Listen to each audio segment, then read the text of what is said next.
Good morning. मैं doctor Surendra Pratap Singh, समाजशास्त्र विभाग, चौधरी चरण सिंह विश्वविद्यालय मेरठ, आप सभी का आज के इस सेशन में स्वागत करता हूं। चौधरी चरण सिंह विश्वविद्यालय मेरठ एमए समाजशास्त्र तृतीय सेमेस्टर के अंतर्गत एक महत्वपूर्ण विषय फ्रैंकफर्ट स्कूल के बारे में आज के इस सेशन में हम जानेंगे। विवेचनात्मक समाजशास्त्र का उद्भव फ्रैंकफर्ट स्कूल से हुआ।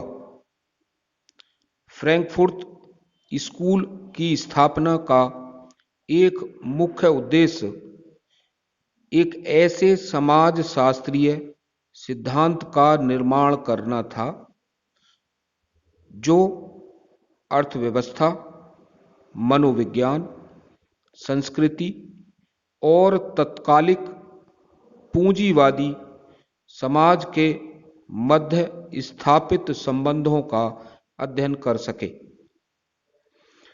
इसका मुख्य कारण यह था कि फ्रैंकफर्ट स्कूल के सदस्य तत्कालीन क्लासिकल समाजशास्त्रीय सिद्धांतों से संतुष्ट नहीं थे। इनका मानना था कि ये सिद्धांत समाज का सही चित्रण प्रस्तुत नहीं कर पा रहे हैं।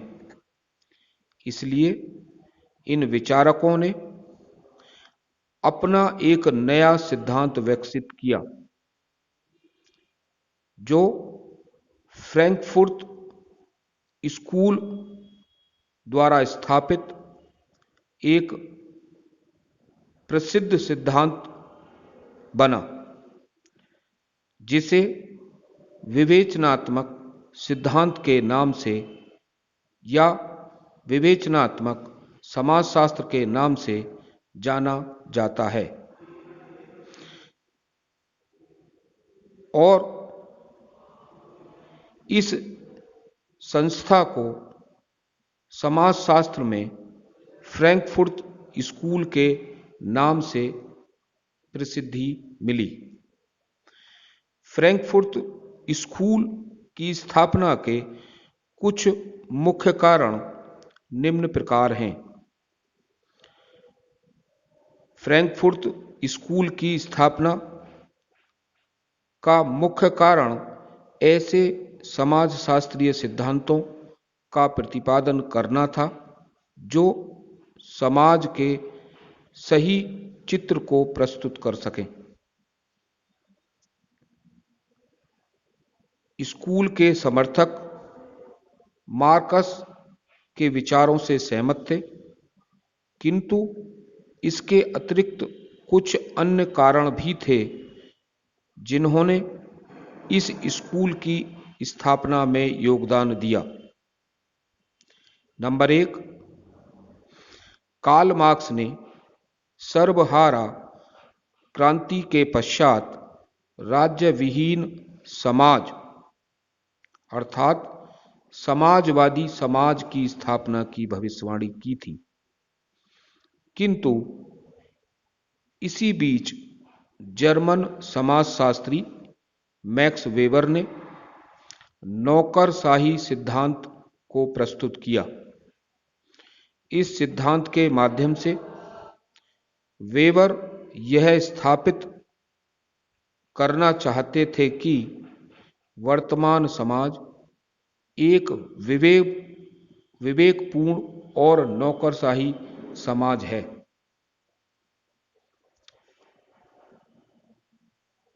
इससे यूरोपीय समाज ने यह निष्कर्ष निकाला कि आधुनिक समाज मूल रूप से पूंजीवादी समाज है। इससे विचारकों को यह अनुभव हुआ कि मार्कस की भविष्यवाणी सही नहीं है। उनका मार्कस के सिद्धांतों से विश्वास उठ गया और उन्होंने फ्रैंकफुर्ट स्कूल के माध्यम से अपना विवेचनात्मक सिद्धांत प्रस्तुत किया। नंबर 2, 1934 में रूस में स्टालिन ने सत्ता संभाली।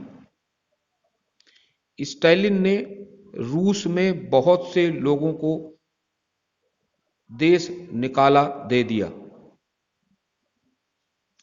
इसी समय रूस में अकाल ने लाखों लोगों की जीवन लीला समाप्त कर दी थी। मार्कस के समाजवाद की कल्पना को स्टालिनवाद ने जमींदोज कर दिया था, किंतु जर्मनी के मार्क्सवादियों ने यह अनुभव किया कि मार्कस के सिद्धांत गलत नहीं हैं, किंतु नवीन परिस्थितियों में इन सिद्धांतों की नए सिरे से व्याख्या होनी चाहिए और इस उद्देश्य की पूर्ति के लिए उन्होंने फ्रैंकफुर्ट स्कूल की स्थापना की। नंबर 3, प्रथम विश्व युद्ध से पहले इटली में मुसोलिनी ने फांसीवाद को जन्म दिया। फांसीवाद का सीधा सिद्धांत राज्य एवं पूंजीवाद के माध्यम से मनुष्य का शोषण करना था। इस प्रकार फांसीवाद में मनुष्य की स्वतंत्रता की कल्पना खत्म हो गई थी, किंतु मार्कस ने मानव स्वतंत्रता की कल्पना की थी।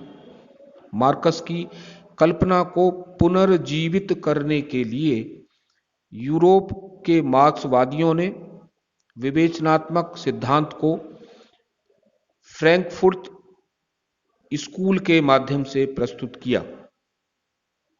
नंबर 4, मार्क्स के सिद्धांतों की एक विशेषता क्रिया एवं सिद्धांत का सम्मिश्रण था, अर्थात इस सिद्धांत का इस प्रकार प्रयोग किया जाए कि यह क्रिया को जन्म दे।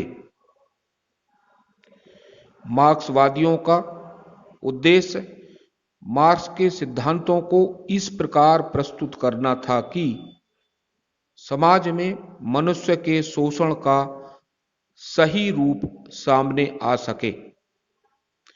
इस उद्देश्य को पूर्ण करने के लिए फ्रैंकफुर्ट स्कूल की स्थापना आवश्यक थी। इस प्रकार अनेक कारणों से तथा अनेक उद्देश्यों की पूर्ति के लिए 1923 में जर्मनी के फ्रैंकफुर्ट नगर में फ्रैंकफुर्ट स्कूल की स्थापना हुई, जिसके संस्थापक फेलिक्स वेल थे। 1930 में मैक्स होरखीमेर इस संस्था के डायरेक्टर बने। 1932 से 1941 की अवधि में संस्था द्वारा विवेचनात्मक सैद्धांतिकरण का कार्य किया गया। आज के इस सेशन में जो चर्चा हमने की, मैं उम्मीद करता हूं कि आप सभी को फ्रैंकफुर्ट स्कूल के बारे में सही जानकारी प्राप्त हुई होगी। अगर आपको आज का सेशन अच्छा लगा हो तो आप इस सेशन को मेरे YouTube चैनल के माध्यम से लाइक करें और शेयर करें। धन्यवाद।